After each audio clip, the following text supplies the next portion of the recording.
ప్రభునందు ప్రియులారా, పాప మరణ నియమమునకు పరిష్కారము అనే అంశాలు మనం మాట్లాడుతున్నాం. దేవుడు పాప మరణముల నియమమును ప్రవేశపెట్టడం గ్రంథంలో నుండి చూశాం.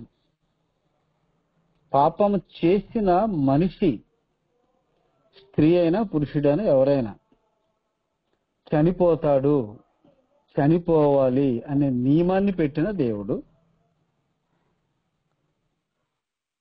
చనిపోయిన మనిషి క్రీస్తునందు విశ్వాసము ఉంచితే బ్రతికే ఏర్పాటు చేశాడు. ఆ నియమాన్ని కూడా ప్రవేశపెట్టింది దేవుడే. ఇది కేవలము సృష్టికర్త అయిన దేవాది దేవుడు తన కృపను బట్టి చేసిన ఏర్పాటు. ప్రస్తుత సమాజంలో ప్రియులారా, పాపం అంటే ఏంటో గుర్తించలేని పరిస్థితుల్లో చాలా మంది ఉన్నారు. ఎందుకు పాపమును గుర్తించలేకపోతున్నారు అని అంటే, మనోనేత్రములు మూయబడటం వలన. ఈ అంశము ప్రియులారా, మీరు జాగ్రత్తగా మంచి మనసుతో వింటేనే తప్ప లేకపోతే అర్థం కాదు. దయచేసి అపార్థం చేసుకోకుండా చాలా మంచి ఆలోచనతో, ఉద్దేశంతో గ్రంథాన్ని పరిశీలించాలని మనవి చేసుకుంటున్నాను. రోమేలుకు రాసిన పత్రికలో 8వ అధ్యాయము, రోమా పత్రిక 8వ అధ్యాయం. మీ గ్రంథాలు విప్పండి దయచేసి. 2వ వచనంలో అపోస్తలుడైన పౌలు గారు తెలియజేస్తున్న విలువైన సమాచారం, క్రీస్తు యేసునందు జీవమునిచ్చు ఆత్మ యొక్క నియమము పాప మరణముల నియమము నుండి నన్ను విడిపించెను. అది పాప మరణముల నియమము నుండి జీవమునిచ్చు ఆత్మ యొక్క నియమం విడిపించింది అంటున్నాడు. అసలు పాపము అనే దాన్ని చాలా మంది, ఎక్కువ మంది పట్టించుకోవట్లా, పెద్ద సమస్యగా దాన్ని భావిస్తలేదు. ఎందుకంటే పాపంలో ఉన్నప్పటికీ మనుషులు ఈ భూమి మీద ఉల్లాసంగా, ఉత్సాహంగా, సుఖ సంతోషాలతో, భౌతిక సంబంధమైన ఆనందాలతో జీవితాన్ని కొనసాగించేస్తున్నారు.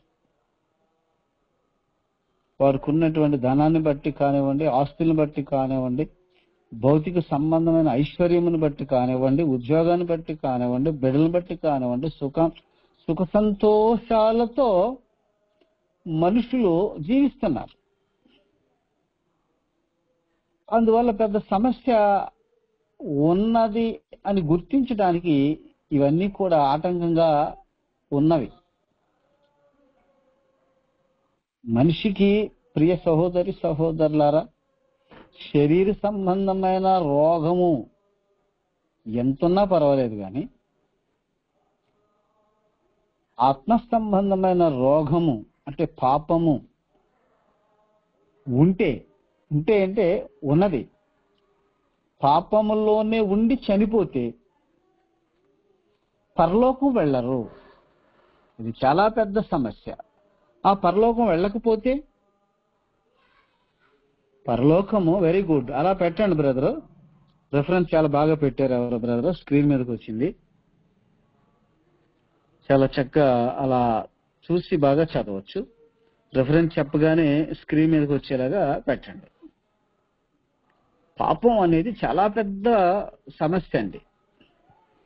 పాపంలోనే ఉండి మనిషి చనిపోతే ఖచ్చితంగా నరకానికి జారిపోతారు. బైబిల్లో ఉన్న 66 పుస్తకాలు యొక్క ఉద్దేశం ఏంటంటే మానవుడు దేహము నుండి విడుదల పొందిన తర్వాత నిత్యజీవంలోనికి ప్రవేశించుటకు కావలసిన సమాచారాన్ని దేవుడు రాయించాడు. మరణం తర్వాత ఉన్న గొప్ప జీవితం ఏదైతే ఉన్నదో దాని కొరకు ఈ 66 పుస్తకాలని వినియోగించుకోవాలి. క్రమంలో పద్ధతిగా ఉపయోగించుకోవాలి. ఎలా పడితే అలా ఉపయోగించుకుంటే మళ్ళీ కుదరదు. దయచేసి పాప మరణ నియమము నుండి నన్ను విడిపించింది అంటున్నాడు. జీవమునిచ్చు ఆత్మ యొక్క నియమం అంటున్నాడు అనమాట. అది క్రొత్త నిబంధన. పాపం చాలా పెద్ద సమస్య మానవ జాతికి. ఎంతమంది పాపంలో ఉన్నారో మనం గత 2 క్లాసుల్లో మాట్లాడుకున్నాం.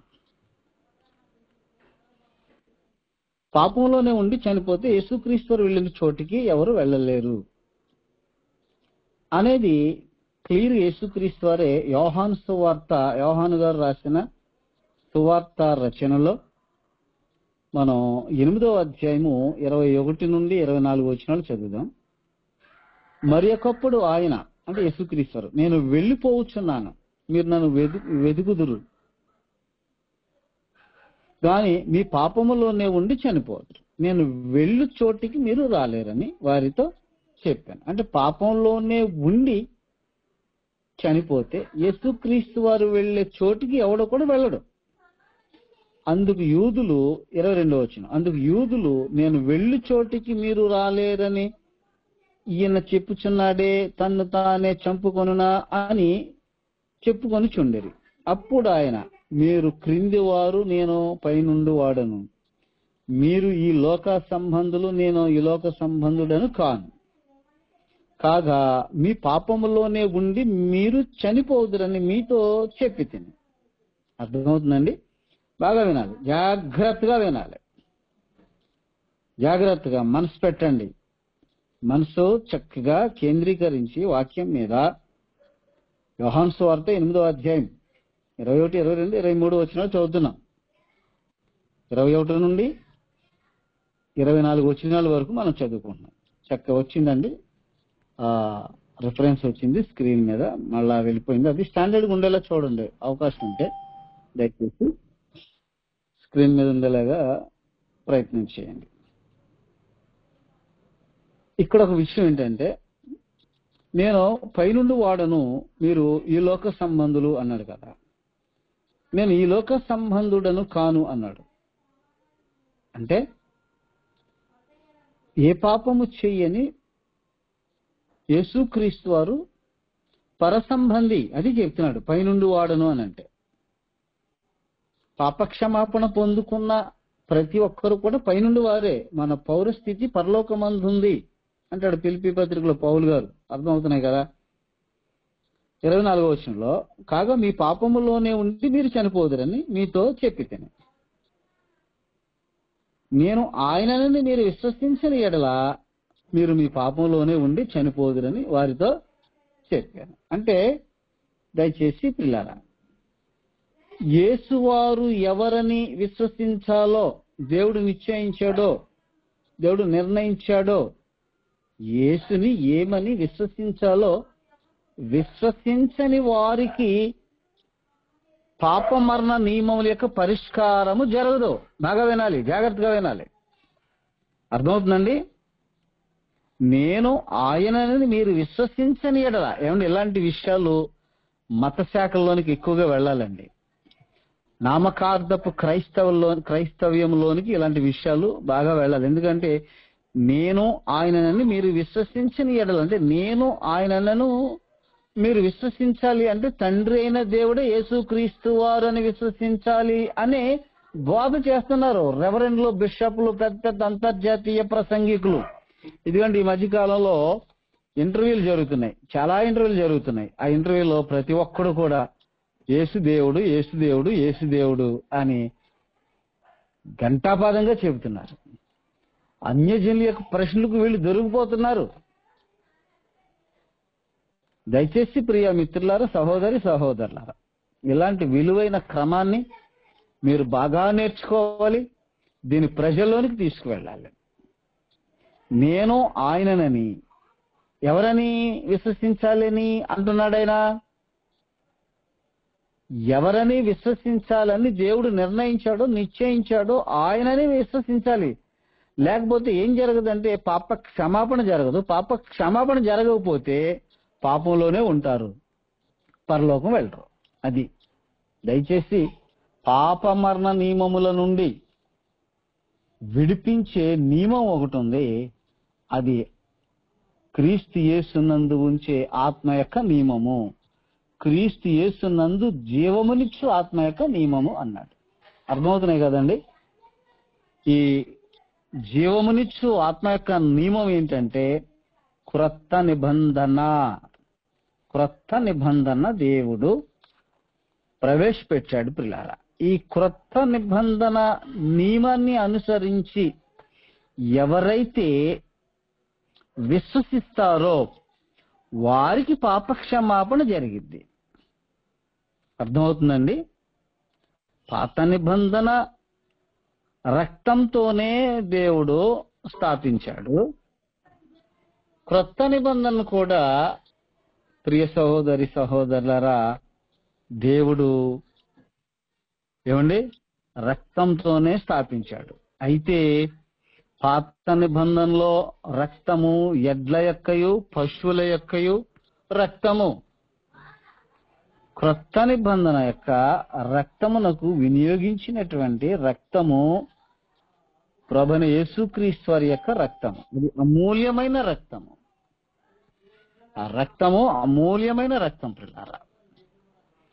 ఏ పాపము చెయ్యని నిర్దోషమైన రక్తము. లూకాసు వార్త 22:20 చదువుదాం ఒకసారి దయచేసి. లూకాసు వార్త 22వ అధ్యాయము 20 చూద్దాం. లూకాసు వార్త 22:20 ఆ ప్రకారమే భోజనమైన తరువాత ఆయన గిన్నెయు పట్టుకుని, ఈ గిన్నె మీ కొరకు చిందింపబడుచున్న నా రక్తము వలనైన క్రొత్త నిబంధన. అర్థమవుతుందండి? క్రొత్త నిబంధనను క్రీస్తు ప్రభు యొక్క రక్తంతో చిందించబడింది, స్థాపించబడింది, రక్తంతో స్థాపించబడింది. జకరియా గ్రంథం 9వ అధ్యాయం చూడండి ఒకసారి. జకరియా గ్రంథము 9వ అధ్యాయం. చాలా చక్కటి విషయాలు ప్రియులార గ్రంథం నుండి మనం నేర్చుకుంటున్నాం. దయచేసి మంచి ఉద్దేశంతో వీటిని స్టడీ చేయండి. 11వ వచనం, 9:11. మరియు నీవు చేసిన నిబంధన రక్తమును బట్టి తాము పడిన నీరు లేని గోతిలో నుండి చెరపట్టబడిన నీ వారిని నేను విడిపించేదను. అదిగోండి, బంధకములలో పడియుండి నిరీక్షణ గలవారులారా, చూసారా? నీవు చేసిన నిబంధన రక్తమును బట్టి తాము పడిన నీరు లేని గోతిలో నుండి చెరపట్టబడిన నీ వారిని నేను విడిపించేదను. యెషయా గ్రంథం ఒకసారి చూడండి. యెషయా గ్రంథం 5వ అధ్యాయం దయచేసి. యెషయా గ్రంథం 5వ అధ్యాయం 13వ వచనం చదువుదాం చూడండి దయచేసి. ప్రియ సహోదరి సహోదరులారా బాగా వినాలండి, జాగ్రత్తగా ఆలోచించాలి. 4:13 4వ అధ్యాయం 13-14 వచనం. కావున నా ప్రజలు జ్ఞానము లేకే చెరపట్టబడి పోవుచున్నారు. అది సాతాను యొక్క చెరలోనికి వెళ్ళిపోవటానికి గల కారణం ఏంటంటే జ్ఞానం లేక. ఏ జ్ఞానం లేక? దేవుని జ్ఞానం లేక. మనమందరం విశ్వాస విషయంలోను దేవుని కుమారుని గురించిన జ్ఞానము విషయంలోను ఏకత్వము పొంది అంటాడు అన్నమాట. దయచేసి దేవుని జ్ఞానము లేని వారు, గనులైన వారు నిరాహారులుగా ఉన్నారు. సామాన్యులు దప్పి చేత జ్వరపీడితులగుదురు. అందుచేతనే పాతాళము గొప్ప ఆశ పెట్టుకుని అపరిమితంగా తన నోరు తెరుచుచున్నది. వారిలో గనులు, సామాన్యులు, ఘోష చేయువారును, హర్షించువారును పడిపోవుదురు. పాతాళ లోకంలో మనుషులు పడిపోవటానికి గల కారణం ఏంటో గుర్తించాలి. దేవుని జ్ఞానం లేక. దేవుని జ్ఞానం లేక చెరపట్టబడిపోతున్నారు. చెరపట్టబడిన వారిని దేవుడు క్రీస్తు ప్రభు ద్వారా విడుదల చేసే కార్యక్రమాన్ని చేశాడు. ఎఫెసీయులకు రాసిన పత్రికలో ఒకసారి చాలాసార్లు మీరు చదువుంటారు, 4వ అధ్యాయము 8వ వచనం చదువుదాం చూడండి. అందుచేత ఆయన ఆరోహణమైనప్పుడు చెరగా పట్టుకొని పోయి మనుషులకు ఈవులను అనుగ్రహించనని చెప్పబడి ఉన్నది. అర్థమవుతుందండి? కీర్తనల గ్రంథంలో ఈ విషయాలు కూడా చక్కగా రాస్తాడు. మనుషులు పాపపు చెరలోనికి వెళ్ళిపోయారు, పాపపు బంధకాల్లో బంధింపబడ్డారు, పాపపు పురుషునికి అమ్మబడ్డారు. అమ్మబడిన వారిని విడిపించటానికి, పాపమునకు దాసులైపోయిన మానవ జాతిని విడిపించటానికి తండ్రిని దేవుడు ప్రియులారా విడిపించే ఏర్పాటు చేశాడు. మత్తయి సువార్త 26-28 చదువుదాం చూడండి ఒకసారి. నిబంధన రక్తము అనంటే చాలా మంది పైపైనే ఆలోచిస్తున్నారు, రక్తం గురించి మాట్లాడతారు, కానీ రక్తం వెనకాలన్నటువంటి విలువైనటువంటి సమాచారమును గుర్తించకపోవడం దురదృష్టకరం. మత్తయి సువార్త 26వ అధ్యాయం పిల్లారా, 26వ అధ్యాయం 28వ వచనం చదువుదాం. ఇది నా రక్తము అనగా పాప క్షమాపణ నిమిత్తము అనేకుల కొరకు చిందించబడుచున్న నిబంధన రక్తము. అర్థమవుతుందండి? పాప క్షమాపణ జరగాలి అని అంటే, పాప క్షమాపణ జరగాలి అని అంటే ఆత్మ నియమం, ఆత్మ నియమము, జీవమునిచ్చు ఆత్మ యొక్క నియమము. అంటే ప్రాణం పెట్టిన క్రీస్తును గుర్తించాలి. ప్రాణం పెట్టిన యేసే దేవుని కుమారుడైన క్రీస్తు అని విశ్వసించాలి. రక్తం గురించి మాట్లాడుతున్నారు చాలా మంది, కానీ నా ప్రియ సహోదరి సహోదరులారా, అమూల్యమైన క్రీస్తు ప్రభు యొక్క రక్తం వెనకాలన్నటువంటి ఉద్దేశం ఏదైతే ఉన్నదో దాన్ని గుర్తించడంలో చాలా మంది వెనకబడి ఉన్నారనేది చెప్పక తప్పట్లేదు. కొరింథీయులకు రాసిన 2వ పత్రికలో చూడండి ఒకసారి. కొరింథీయులకు రాసినటువంటి 2వ పత్రిక, అపోస్తలుడైన పౌలు గారు కొరింథీ స్థానిక సంఘమునకు 2వ పత్రిక రాసిన ఆ పత్రికలో అద్భుతమైన సమాచారం 6వ వచనంలో ఉంటుంది. చూడండి. ఆయనే మమ్మును క్రొత్త నిబంధనకు అనగా అక్షరమునకు కాదు గాని ఆత్మకే పరిచారకుల మగుటకు మాకు సామర్థ్యము కలిగించి ఉన్నాడు. అక్షరము చంపును గాని ఆత్మ జీవింప చేయును. చూసారా? అక్షరము అనంటే ధర్మశాస్త్రము, ఆత్మ అనంటే క్రొత్త నిబంధన, క్రొత్త నిబంధన చట్టం, క్రొత్త నిబంధన ప్రియులారా రక్తంతో స్థాపించబడింది. పాత నిబంధన రక్తంతోనే స్థాపించాడు, ప్రోక్షణతో స్థాపించాడు, స్థిరపరిచాడు.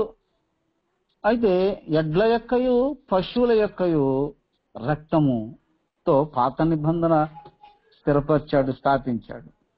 మరి దానివల్ల మనుషులకి ఏం జరగట్లేదో హెబ్రీ లేఖికుడు 10వ అధ్యాయంలో తెలియజేస్తాడు. చూడండి ఒకసారి. హెబ్రీ పత్రిక 10వ అధ్యాయం.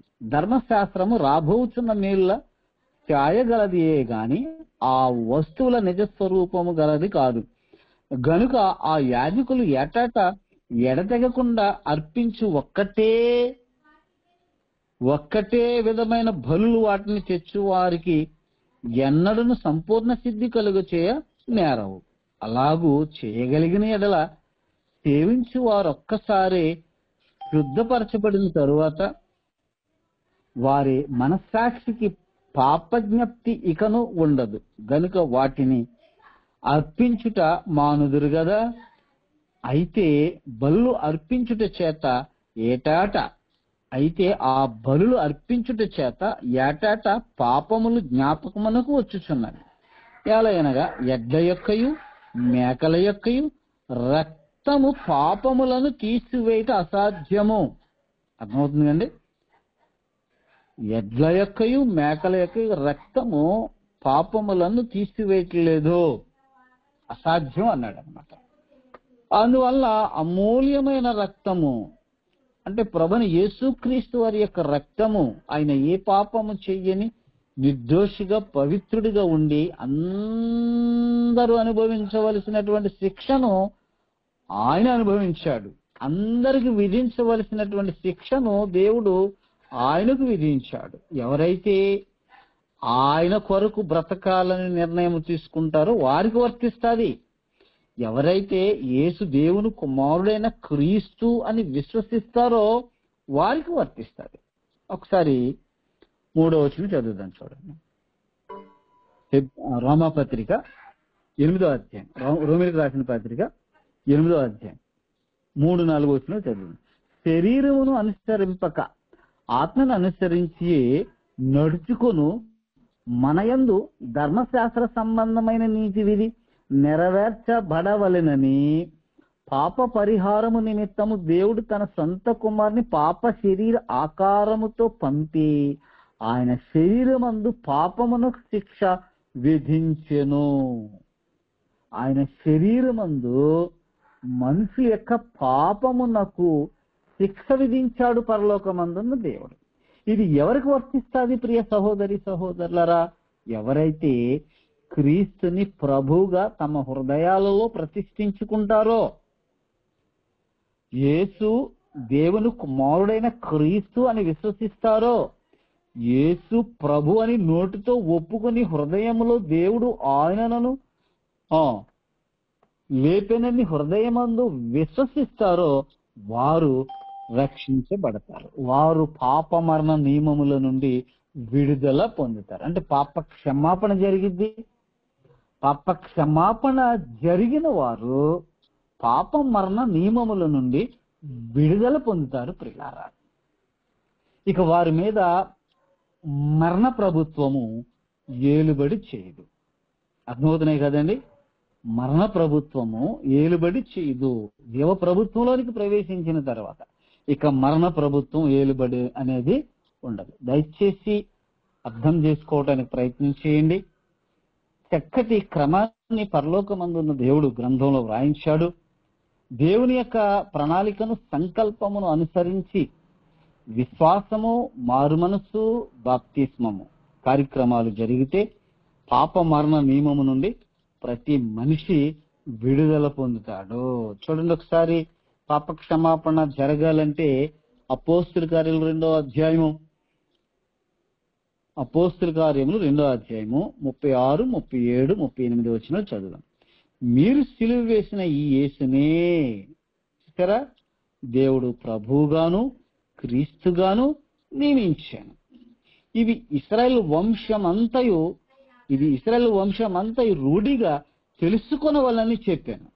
వారి ఈ మాట విని హృదయములో నొచ్చుకొని పొడవబడి, సహోదరులారా, ఏమంటే దైవజనుడు దేవుని పక్షమున వాక్యం మాట్లాడుతుంటే ఆచారాల్లోను పాపంలోను మత పిచ్చిలోను ఉన్న వారికి ఎలా ఉంటుందో తెలుసా?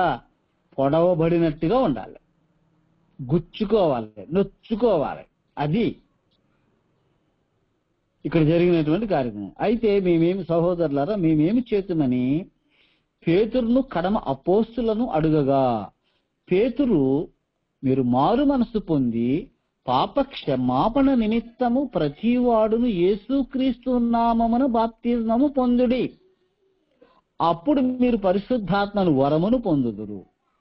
ఇప్పుడు దేవుడు నియమించిన ప్రకారముగా క్రమంలో ఎవరైతే యేసుని ప్రభు అని క్రీస్తుని దేవుడు నియమించిన క్రమంలో విశ్వసిస్తారో, ఒప్పుకుంటారో, నమ్ముతారో వారికి మారు మనసు పొంది బాప్తిజం తీసుకుంటే వారికి పాప క్షమాపణ జరిగిద్ది అన్నాడు.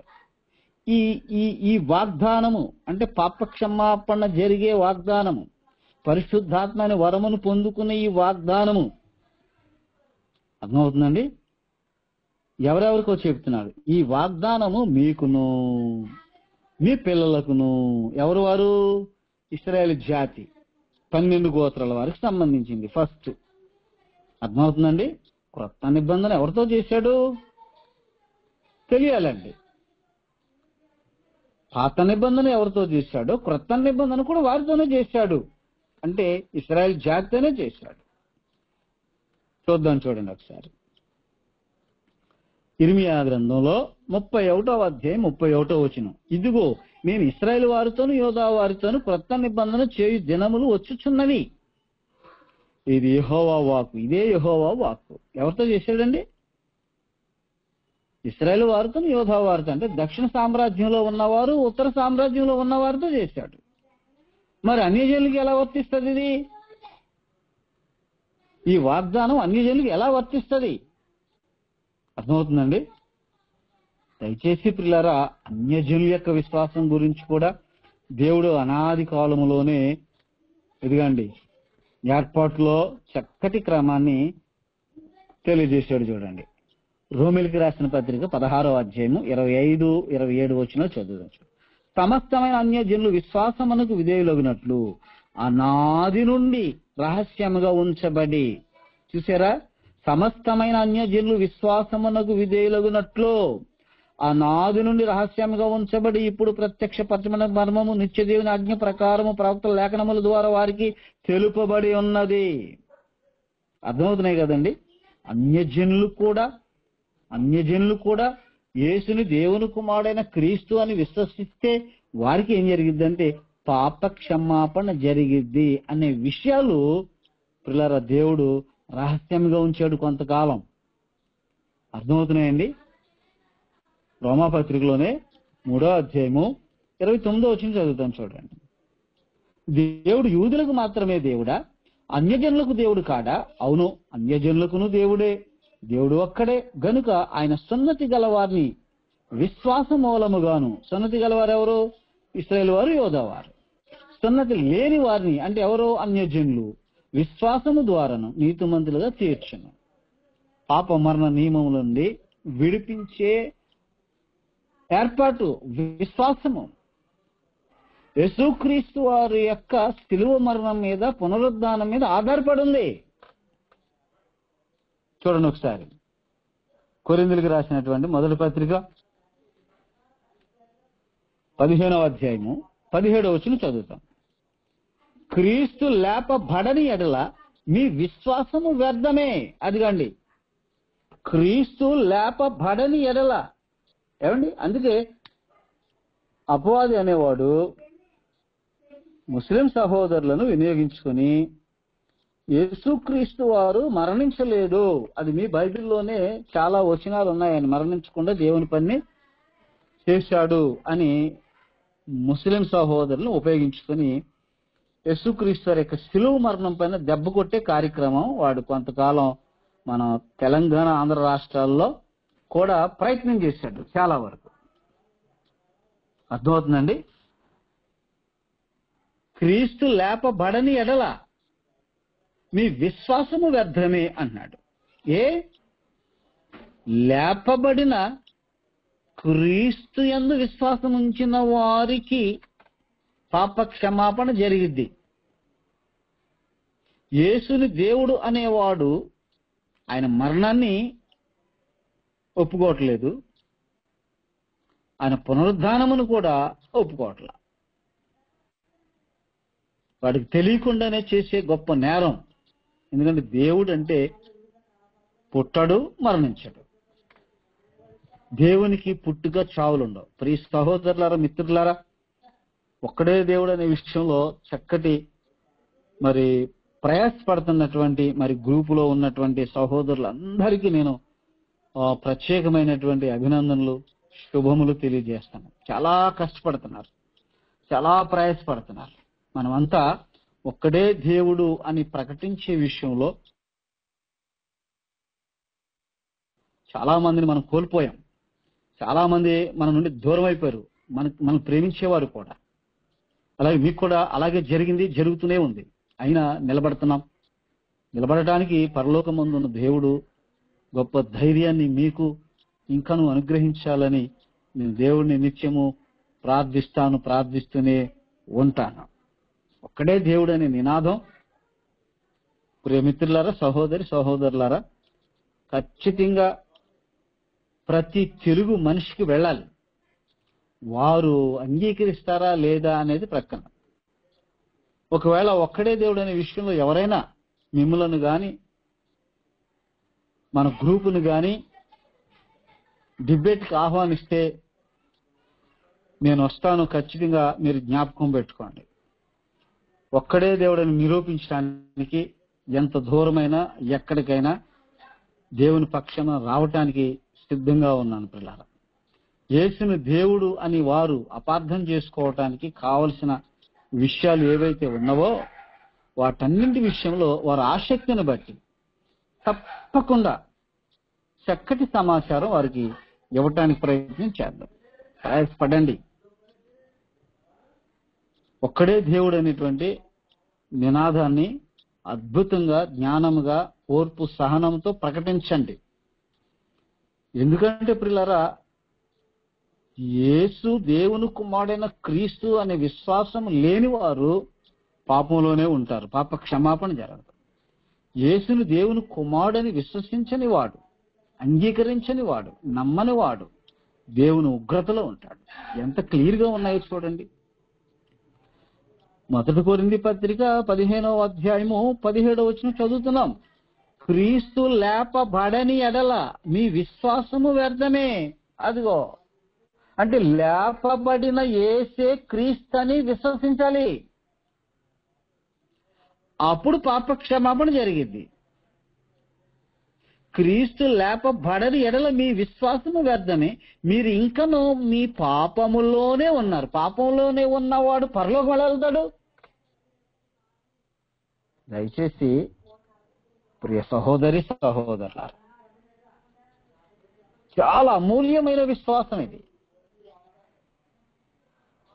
అపోస్తులు విశ్వసించిన విశ్వాసము, అపోస్తులు ప్రకటించిన విశ్వాసము, దేవుడు వెల్లడిపరిచిన విశ్వాసం. క్రైస్తవ జీవితం అంతా కూడా విశ్వాసం మీదే ఆధారపడి ఉన్నది. ఏ విశ్వాసము? ఎవడ విశ్వాసం వాడిదంటే కుదరదు. అందుకే అపోస్తుడైన పౌలు గారు ఎఫెసీయులకు రాసిన పత్రికలో 4వ అధ్యాయం 11వ వచనంలో చాలా క్లియర్ గా చెప్పేశాడండి. 4:11 మనం అందరము విశ్వాస విషయములోను దేవుని కుమారుని గూర్చిన జ్ఞానం విషయంలోను ఏకత్వము పొంది, అదిగండి ప్రతి క్రైస్తవుడు, క్రైస్తవురాలు, ప్రపంచంలో ఉన్న బోధకులందరూ, ఉపదేశకులందరూ, సంఘస్థులందరూ కూడా, నామకార్థపు క్రైస్తవులందరూ కూడా యేసు దేవుని కుమారుడైన క్రీస్తు అనే విషయంలో ఏకత్వము పొందాలి. ఏ మారుమూల గ్రామంలో ఉన్న క్రైస్తవురాలు, క్రైస్తవుడు ఒకే విశ్వాసమును వెల్లడిపరచాలి, ప్రకటించాలి. అందుకే శరీరం ఒక్కటే, ఆత్మయు ఒక్కడే, ఆ ప్రకారమే మీ పిలుపు విషయమైన ఒక్కటే నిరీక్షణ ఉండుటకు పిలువబడితిరి. ప్రభువు ఒక్కడే, విశ్వాసము ఒక్కటే, బాప్తిస్మము ఒక్కటే, అందరికీ తండ్రి దేవుడు ఒక్కడే అంటాడు. ఒకటే విశ్వాసము. ఏంటది? మీ విశ్వాసం మీది, మా విశ్వాసం మాది, ఇలా కుదరదు. ఎవరైనా సరే దేవుడు నియమించిన, నిశ్చయించిన విశ్వాసమును వెల్లడి పరచవలసిందే, ప్రకటించవలసిందే. దయచేసి పాప క్షమాపణకు విశ్వాసము చాలా కీ పాత్ర పోషిస్తుంది. పాప మరణముల నియమము నుండి విడిపిస్తుంది. అందుకే మీ అపరాధములు చేతను, పాపములు చేతను మీరు చచ్చిన వారై ఉండగా ఆయన మిమ్మును క్రీస్తు కూడా బ్రతికించును అంటాడు. దయచేసి మిత్రులారా, సహోదరి సహోదరులారా, కొరింథీయులకు రాసినటువంటి 1 పత్రిక 15వ అధ్యాయంలో 45వ వచనం చదువుదాం. ఒకసారి చూడండి. ఇందు విషయమై ఆదామును మొదటి మనుషుడు జీవించు ప్రాణి ఆయనని వ్రాయబడి ఉన్నది. కడపటి ఆదాము జీవింపచేయు ఆత్మ ఆయన. అంటే కడపటి ఆదాము అంటే మీకు తెలుసు కదా, ప్రభువైన యేసుక్రీస్తు వారు. ఆయన ఏంటంట? కడపటి ఆదాము ఏంటంట? జీవింపచేయు ఆత్మ ఆయను అన్నాడు. అంటే క్రొత్త నిబంధనకు మూలకారకుడు. ఆయన యందు విశ్వాసం ఉంచేవాడు చనిపోయినను బ్రతుకుతాడు. చూడండి ఒకసారి యోహాను సువార్త 11వ అధ్యాయం చదువుదాం దయచేసి ప్రియులారా. యోహాను సువార్త 11వ అధ్యాయం 11:25 చదువుదాం. చూడండి. అందుకు యేసు, పునరుద్ధానమును జీవమును నేనే.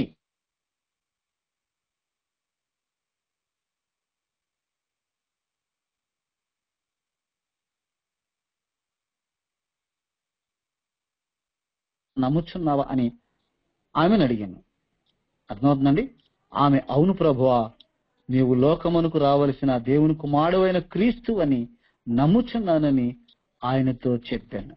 ప్రియమిత్రులారా, సహోదరి సహోదరులారా, ఎప్పుడు దేవుని కుమారుడో వారు అద్భుతంగా గుర్తించారు. గుర్తించటానికి ఏ మాత్రము కూడా అవకాశము లేని వాతావరణంలో, పరిస్థితుల్లో గుర్తించారు.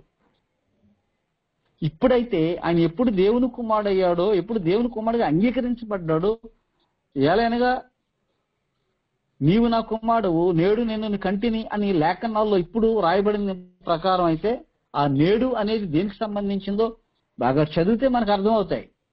కానీ ప్రియమిత్రులారా, సహోదరి సహోదరులారా, మొదటి శతాబ్దంలో అపోస్తులు, తరువాత ఇదిగండి మరియా మార్తలు కానివ్వండి, కొంతమంది భక్తి కలిగినటువంటి యూదులు కానివ్వండి, స్త్రీలు కానివ్వండి, ఆయనను చక్కగా అదిగో సమరయ స్త్రీ కూడా గుర్తించింది.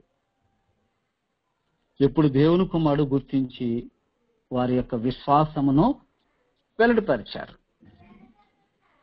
కానీ నేటి మన నామకార్థపు బోధకులు అంటారో, లేదంటే పాస్టర్స్ అంటారో, 40-50 సంవత్సరాల విశ్వాసపు లేదా క్రైస్తవ అనుభవంలో కొనసాగుతున్న వారు పట్టించుకోవట్లేదు. దేవుని కుమారుడా, దేవుని కుమారుడు, ఎక్కడ దేవుని కుమారుడు, ఎక్కడికక్కడ అనేవాళ్ళు ఉన్నారు. నిత్యత్వంలోనే నిత్య కుమారుడు అనేవారు ఉన్నారు. బాప్తిజంలోనే దేవుని కుమారుడు అనేవారు ఉన్నారు. ఇక రకరకాలుగా వారి యొక్క అభిప్రాయాన్ని బట్టి పిల్లారా వారు ముందు కొనసాగటం మనం చూస్తున్నాం. దయచేసి వారి యొక్క విషయాల్లో వారు ఎలా ఉన్నా దేవుని మహా దయను బట్టి, కృపను బట్టి పాప మరణ నియమం ప్రవేశపెట్టిన దేవుడే మరణించిన వాడు జీవించొచ్చు అనే జీవమునిచ్చు ఆత్మ యొక్క నియమాన్ని ప్రవేశపెట్టాడనే విషయాలు చూస్తాం. అది క్రీస్తునందు ఉంచే విశ్వాసమును బట్టి బ్రతికే ఏర్పాటు. అందుకే ప్రభువైన యేసుక్రీస్తు వారు అన్నారు కదా, పునరుద్ధానమును జీవమును నేనే, నా యందు విశ్వాసం ఉంచువాడు చనిపోయినను బ్రతుకును. ఆ బ్రతికిన స్థితిని కాపాడుకుంటూ ఉంటే వాడు ఎన్నటికీ చనిపోడు అనమాట. ఇక మరణము అతని విషయంలో ఏమైపోతుందంటే, లేదా ఆమె విషయంలో ఏమైపోతుందంటే నిరర్ధకం అయిపోద్ది. పౌలు గారు కూడా అదే మాట అంటాడు. చూడండి, తిమోతి పత్రికలో 2వ తిమోతి పత్రిక, దయచేసి ముగించేస్తాను. ఒక విషయం చూద్దాం. తిమోతికి రాసినటువంటి 2 విషయాలు చూసి ముగించుకుందాం. 2వ తిమోతి పత్రిక 1వ అధ్యాయం 9-10 వచనాలు. మన క్రియలను బట్టి కాక తన స్వకీయ సంకల్పమును బట్టి అనాది కాలముననే క్రీస్తు యేసునందు మనకు అనుగ్రహింపబడినదియు, క్రీస్తు యేసును మన రక్షకుని ప్రత్యక్షత వలన బయలుపరచబడినదియునైనా తన కృపను బట్టియో మనలను రక్షించి పరిశుద్ధమైన పిలుపుతో ఆయన మనలను పిలిచాను. ఆ క్రీస్తు యేసు మరణమును నిరర్ధకము చేసి, అదిగండి క్రీస్తు యేసు ఏం చేశాడండి? మరణమును నిరర్ధకము చేసి జీవమును అక్షయతను సువార్త వలన వెలుగులోనికి తెచ్చాను. సువార్త అంటే తెలుసు కదా మీకు, నిర్వచనం. సువార్త యొక్క నిర్వచనం తెలుసు కదా. సువార్త వలన ఏమేం కార్యక్రమాలు జరిగాయంటే, ప్రియ సహోదరి సహోదరులారా, ముఖ్యంగా పాప మరణ నియమము నుండి విడిపిస్తుంది అనమాట సువార్త. సువార్త విని విశ్వసించిన వారు, మారు మనసు పొందిన వారు, బాప్తిజం తీసుకున్న వారు పాప మరణ నియమము నుండి విడుదల పొందుతారు. పాప మరణ నియమములకు పిల్లల పరిష్కారం ఏంటంటే సువార్త. సువార్తలో అనేకమైన సమస్యలు పరిష్కారం పెట్టాడు పరలోకమందున్న దేవుడు. మరణపు పరిష్కారము, పాపపు పరిష్కారము, ఏమండి, పాతాళ లోకం యొక్క పరిష్కారము, సాతాను యొక్క పరిష్కారము. అబ్బా, అద్భుతం అండి. పాప మరణ నియమమునకు పరిష్కారం దేవుడు ప్రియ సహోదరి సహోదరులరా చక్కటి ఏర్పాటు చేశాడు. చివరిగా రోమిలికి రాసిన పత్రిక చూసి ముగించుకున్నాం. 4వ అధ్యాయం 25వ వచనం చదివాం. రోమా పత్రిక 4:25. 4వ అధ్యాయము 25వ వచనం చదువుదాం. దయచేసి మీ గ్రంథాలు చూడండి. ఆయన మన అపరాధముల నిమిత్తం అప్పగింపబడి మనము నీతిమంతులుగా తీర్చబడుటకై లేపబడెను. అదిగండి, మనము నీతిమంతులుగా తీర్చబడుటకై లేపబడెను. లేపబడిపోతే నీకెక్కడుంది విశ్వాసము? లేపబడితే ఏంటి, లేపపోతే ఏంటి, లేపబడితే ఏంటి, లేపబడకపోతే ఏంటి? అది మనోళ్ళ జ్ఞానం. ఎక్కడ దేవుని కుమారుడైతే ఏంటి అన్నవాడికి పాపక్షమాపణ లేదు. దయచేసి అపార్థం చేసుకోవద్దు. గ్రంథం అపోస్తలుల యొక్క బోధనా క్రమంలో 66 పుస్తకాలు నేర్చుకుంటే దేవుని ప్రణాళిక, దేవుని యొక్క సంకల్పం అద్భుతంగా అర్థమవుతుంది. దేవుడు న్యాయవంతుడు ప్రియులారా. దేవుని మహాకనికరాన్ని బట్టి, కృపను బట్టి, ఏ ఉద్దేశపు వెలుగులో గ్రంథస్థం చేయించాడో పరలోకమందున్న దేవుడు, ఆ ఉద్దేశంలో మనం నేర్చుకోగలుగుతున్నాం. యేసుక్రీస్తు లేపబడకపోతే నువ్వు నీతిం కాదు, నేను నీతిమంతుని కాదు. లేపబడిన ఆయనను దేవుని కుమారుడుగా ఎవడైతే విశ్వసిస్తాడో, విశ్వసించి మారుమనసు పొందుతారు, మారుమనసు పొంది బాప్తిజం తీసుకుంటారో వారు కృపలో ప్రవేశిస్తారు. పాప మరణ నియమం యొక్క పరిష్కారాన్ని వారి వ్యక్తిగత జీవితంలోనికి అనుభవిస్తారని తెలియచేయటానికి సంతోషిస్తూ పిల్లరా, మరి చక్కటి ఈ సమయాన్ని, విలువైన దేవుని యొక్క మాటలను మనకు అనుగ్రహించిన దేవునికే, మన ప్రభువైన యేసు క్రీస్తు వారి ద్వారా మనందరి తరపున కృతజ్ఞతాస్తుతులు తెలియజేస్తూ, మరి శ్రద్ధాశక్తులతో, ఓర్పు సహనంతో విషయాలను మనస్కరిస్తున్నటువంటి నా ప్రియ సహోదరులకు, మిత్రులకు అందరికీ